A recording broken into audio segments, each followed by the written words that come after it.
ఒక వ్యక్తి ఎప్పుడు ప్రకాశమానంగా జీవిస్తున్నప్పుడు అర్థమైందా, భయపడిపోతుంటారు.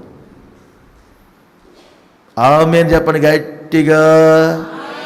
హల్లెలూయా.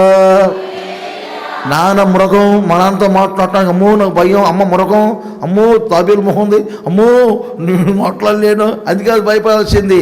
నాన్నగారు చాలా ప్రార్థనా పరుడు, అమ్మగారు చాలా ప్రార్థనా పరురాలు, ప్రకాశమానంగా ఉంటారు, అమ్మ వాళ్ళతో మాట్లాడొచ్చా లేదా అని చెప్పి అలా భయపడాలి పిల్లలు. అమ్మంటే భయం ఎందుకు? పప్పు గుత్తితో పప్పు గుత్తితో కొడతాది, ఊదురు కొట్టడంతో కొడతాది. మీ ప్రకాశమానమైన జీవితాన్ని చూసి పిల్లలు భయపడాలి. మీ ప్రార్థన చూసి పిల్లలు భయపడాలి. ఏకాంతముగా మీరు ప్రభువుతో గడుపుతున్న గడిపే అనుభవాన్ని చూసి భయపడాలి.